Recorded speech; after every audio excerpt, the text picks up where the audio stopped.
Good afternoon. I am Anil Agarwal, former Chief Manager, Punjab National Bank. So in SBI, some internal settlement is also done for workmen employees, that is clerical and subordinate staff, and details are already circulated. So I am process of getting more information on that. There are some additional allowances that is added to these clerks and sub staff over and above 12th bipartite settlement. In every bank, they give some additional facilities to their clerical and officer staff over and above 12th bipartite settlement. So in each bank, these things varies.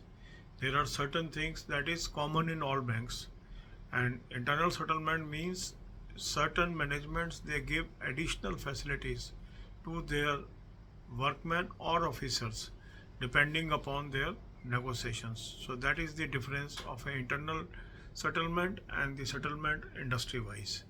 So we will be covering details. I am trying to get the final details about State Bank of India. I will share with you because many people are interested to know about the internal settlement of State Bank. God bless you all.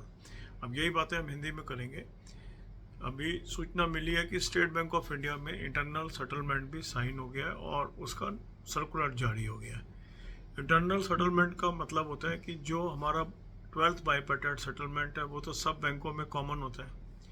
Her bank उसके over and above कुछ facilities अपने employees को देती है.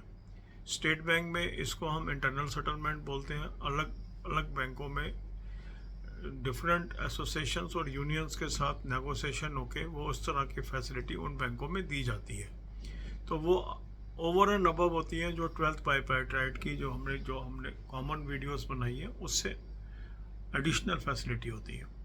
इन facilities की क्या detail है state bank में, ये मैं इंफॉर्मेशन अभी गैदर कर रहा हूँ. कुछ इंफॉर्मेशन आई है, कुछ और गैदर कर रहा हूँ, तो वो भी मैं आपके साथ शेयर करूँगा. क्योंकि आप में से कई लोगों ने मुझसे मैसेज किया कि सर ये इंटरनल सेटलमेंट समझाइए क्या होता है. तो ये वो फैसिलिटीज़ हैं जो नॉर्मल जो 12th बाइपार्टाइट की फैसिलिटीज़ है उसके ओवर एंड अबव है, मीन्स एक्स्ट्रा है. और ऐसी फैसिलिटी हर बैंक में होती है. पीएनबी में कुछ अलग होंगी, बैंक ऑफ बड़ौदा में कुछ अलग होंगी, बैंक ऑफ महाराष्ट्र में कुछ अलग होंगी, स्टेट बैंक में कुछ अलग होंगी. तो कुछ चीज़ें होती हैं जो कॉमन है सभी बैंकों में, और कुछ फैसिलिटीज़ होती हैं जो बैंक स्पेसिफिक होती है. बैंक अपनी फाइनेंशियल पोजीशन और बार्गेनिंग पावर जो उनकी यूनियंस है उसके अकॉर्डिंग वो मिलती है. और वो वेरिएशन होता है सब बैंकों में, थोड़ा थोड़ा वेरिएशन होता है. तो इसीलिए आप देखेंगे कि सारी चीज़ें सेम नहीं होती.